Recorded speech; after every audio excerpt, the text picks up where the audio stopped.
Police are investigating now a serial killer. On the 27th of September, we have the Dear Boss letter. Please do look at the PowerPoint that's attached to this. The Dear Boss letter is sent to the CNN. The name Jack the Ripper comes from the letter. But is this letter genuine? Whenever there is a serial killer on the loose, the police are bombarded by false confessions. Sad as it is, a lot of people lead sad little lives and they want the attention that comes from being associated with these crimes. And so the police are inundated with people claiming to be from Jack the Ripper. If you go to the British Library, they've kept these letters. Some of the people who are writing letters in claiming to be from the killer have never been to London. Some of them have never actually been to Britain, yet alone to London. And so, but could this letter be genuine? Could it be from the killer? Maybe, maybe not. Now, at the time of receiving it, the 27th of September, the police believed that it was a fake, written by a journalist called Tom Buller. Now, in 1931, a journalist called Fred Best confessed to have written this letter with a colleague. And so you're now thinking, well, in that case, the problem is solved. It's definitely a fake. We're going to come back to this. Not necessarily. For journalists have been known to lie in order to get into the history books. Now, on the 30th of September, we have what is known as the double murder event. The murders of Elizabeth Stride and Catherine Eddowes. Now, something we've got to understand about serial killers is they are addicted to killing. But to get the same level of buzz from killing their victims, they have to make it more and more violent. To get the same kind of high they get from killing the first person, they have to go to more extreme lengths. Otherwise, they don't get their fix. It's like an alcoholic who has to drink more and more alcohol in order to get drunk. And so each killing has to become more extreme.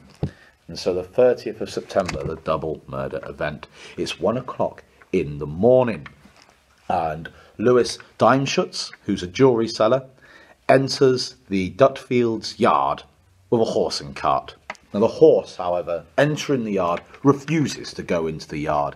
It seems to be panicking, and he finds a woman on the floor.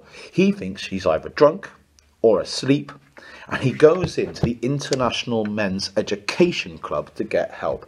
It's an organisation for men who have recently moved into the country who don't speak English to come and learn English in the evening. It's a night school, effectively, for English, and he goes in there to get help, and he returns with Isaac Kazabrocki and Maurice Eagle to investigate the woman, and they find that she's dead, but the body is still warm. And so it's been done recently, and it's only a single deep cut. When Lewis Dimeschutz entered that courtyard, the killer was probably in the courtyard. And you might say, well, how did he not see it? How big is this courtyard? The courtyard is small, but it's night. The visibility is poor with these smogs. If he was wearing dark clothing and was in a little alcove, as there was in the courtyard, it's entirely possible he just wasn't seen. And so, presumably, when Dimeschutz went into the International Men's Club to try and get help, the killer ran out of the courtyard, and we can track the route the killer took through the streets of London. Please do find the map attached. Now, so the killer was probably in the courtyard with her. Now, part of a blooded apron was found at the entrance to a house in Gorston Street, and nearby was some graffiti. The Jews are the men who will not be blamed for nothing. Now, in this graffiti, the word Jews and nothing were misspelt. Was this because the killer was an ill-educated man who did not know how to spell Jews or nothing? Or was he in fact a highly educated man, a doctor, who was trying to appear less educated than he actually was? And the message, the Jews are the men who will not be blamed for nothing, is this a reference to Pisa? In other words, the leather apron.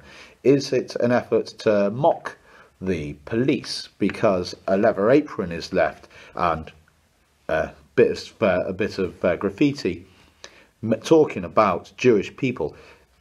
It was well known that the police suspected the Jewish pimp of being the Ripper. And so is the murderer actively mocking the police in their efforts to catch him. Now, when they find this, it's actually found right on the border between the two police forces. One of the police forces wants to get a camera and photograph it. They say, look, this is the handwriting of the killer. Sir Charles Warren, however, orders it to be washed away straight away. You might say, why does Sir Charles Warren destroy this evidence? Is this an evidence of a conspiracy? No. Remember, the police are terrified of anti-Jewish pogroms. They have already at this stage, because people are convinced that a Jewish person is to blame for the killings, because whenever people are frightened, they become more racist. Sadly, that's just the way that people work. Because that people were frightened, they start to blame Jewish people because they're an obvious ethnic minority, and so people are already attacking Jewish people in the streets, and now you have this graffiti by the killer referring to Jewish people.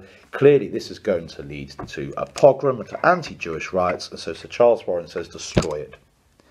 However, the other police force would want to photograph it. They might say, why just take the photograph and then destroy it? The police was short of cameras. It would take about an hour for the camera to get there at best, and then it would take longer to take the picture. All the while, people could have seen that graffiti. But the two forces have completely fallen out as to the destruction of this evidence. One's he's saying, look, I've saved far more lives by destroying this evidence than the killer will ever actually kill. The other side is saying that you've helped a murderer to escape.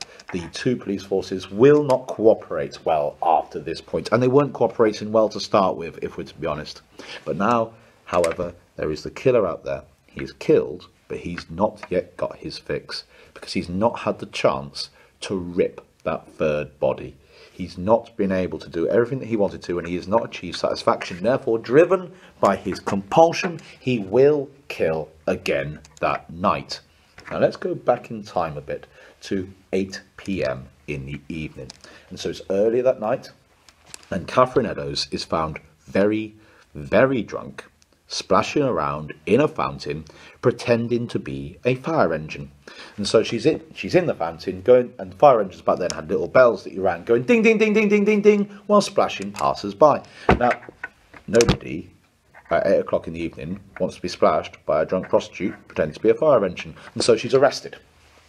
Now, she's kept in the cells until 1 in the morning, when the police release her. You might say, why do they release her? There are a lot of homeless prostitutes. If you give them the idea that all they need to do to get a free bed for the night is to splash some passers-by, no one is going to be dry in London. And so at 1 o'clock, she is released by the police, and she gives a false name to the police. But interestingly, the false name she gives is Mary Ann Kelly, the woman who will be the 5th victim. Now, she's released by a PC halt, and we have the conversation that he has with her recorded from the time. She said, "What time is it?" To which he responds, "Too late for you to get another drink." Now she says, "I shall get a fine hiding when I do get home." Now, she didn't have a home, and her husband had abandoned her, which is why most of these prostitutes were working as prostitutes at this time. It's not because they were bad people, it's because when you got married in this time period, everything belonged to the man, and a lot of men then abandoned their wives, who then struggled to make ends meet and were forced to work as prostitutes. So why is she saying, "I'll get a fine hiding when I get home"? She's hoping the police will let her stay in the cells. The police are not going to let her stay in the cells. Although now, of course, it is a very serious crime for domestic violence, the police did not take it seriously in 1888 and did not recognise it, sadly, as a crime then.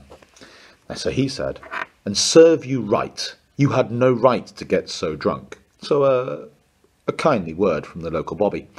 He then pushed open the door for her and said, "This way, missus. Please pull to." And she responded to him, "All right, good night, old cock."